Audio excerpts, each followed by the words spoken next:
Alright, hello everyone, welcome to the video that's going to talk about the isosceles triangle theorems.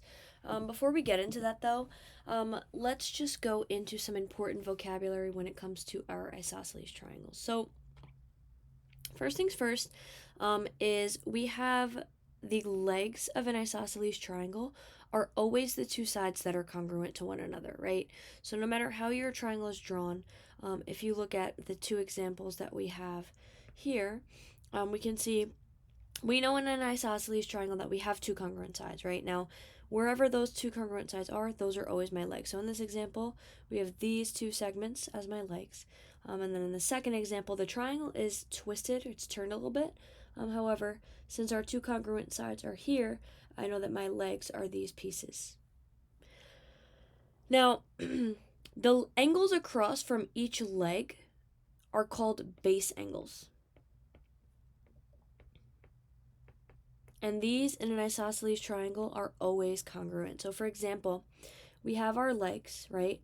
The angles straight across from our legs are our base angles, right? Now here our diagram looks a little bit different, but if you guys use the method of drawing the arrows, you'll be able to see where our base angles are at. The remaining angle is called the vertex angle. So we have two base angles in an isosceles triangle, two base angles. These base angles are congruent, and then we have one vertex angle, and that's just the third remaining angle. So make sure you have that vocabulary down before we get into our theorems. Now, the isosceles triangle theorem, there are two parts of this. One direction says, if two sides are congruent, then the angles opposite of those sides are also congruent. So in triangle ABC, if we are given this information, if we're given that AB is congruent to AC, then we know from the isosceles triangle theorem that the angles right across from these sides are congruent to one another, right? Now this goes back, these are our base angles, right? But this theorem is kind of justifying why our base angles are congruent. So again, if we are given that two sides are congruent in a diagram, we can go ahead and conclude that the base angles are congruent. Now this also goes in the other direction.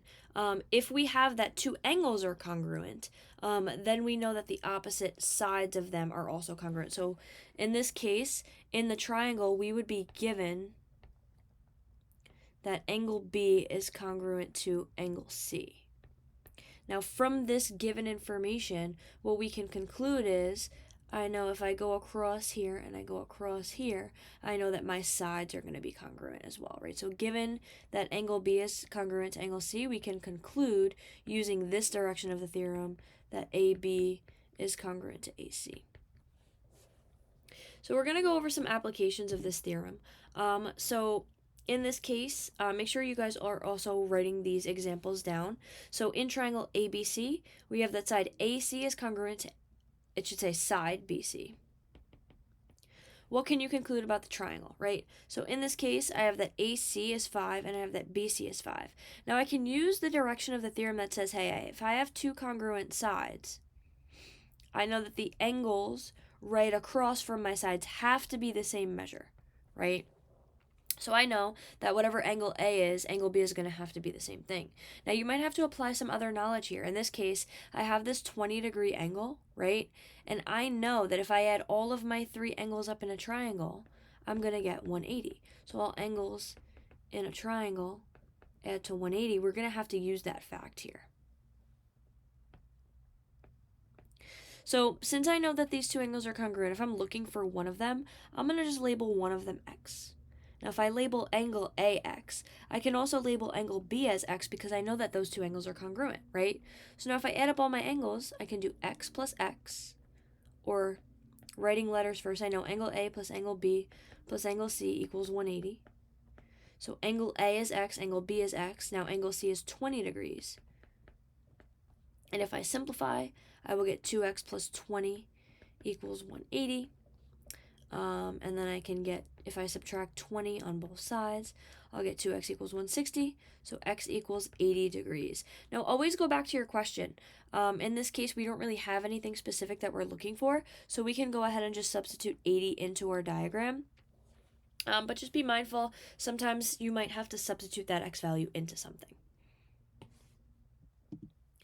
All right, in the triangle below, it says angles E and M are congruent. What conclusions can you make? What equations can you create? So again, we are given that angle E is congruent to angle M, right? So if this is not labeled for you in your diagram, you would want to go ahead and just label that just so that you can visually see what's going on. Now, this is the other direction of the theorem. Now, I have that these two angles are congruent. Now, from that, I can know that if I go across, since my angles are congruent, I know that the sides across from them are also congruent, right? So without using any numbers, I know that ET, which is right here, is going to be congruent to MT, which is right over here. Right, now this is using the other direction of the theorem. We're given that the angles are congruent. Now I have expressions for ET and MT. I know that ET is 2x plus 10, and I know that MT is 3x minus 10, right? So there might be situations where you need to make equations that represent this theorem or represent the fact that our sides are congruent. Then you might have to solve for x. And again, it depends on what the question's asking you for. The question might ask you for x. In that case, your answer would just be x equals whatever number you get when you combine your like terms. Or it might say, hey, what's the length of ET? Or hey, what's the length of EM, right? You might have to substitute that value of x in there somewhere. So just be careful. Make sure you know what you are being asked. And then last but not least, in this example, we are actually going to solve for the measure of y. So you might have a question that looks like this. You might not be given a lot of direction, but again, you have to look at the information you're given. Right now, I look at these tick marks, and I know that those sides are congruent. Now, the minute I see two congruent sides, one thing I know is that I have an isosceles triangle. Another thing I know is I got to get my brain into gear. What theorem can I use? What things can I conclude? Now, when we have two congruent sides, what we said is we can go right across, and we know that these angles are going to be congruent to one another. And I already have one of the angles. I already know that this angle right here is 65. So I can go ahead and fill in this angle as 65 as well. Now again, looking at the info we have, I have my interior angles of my triangle. So what's popping in my brain right now is I know if I add all angles, I'm going to get 180.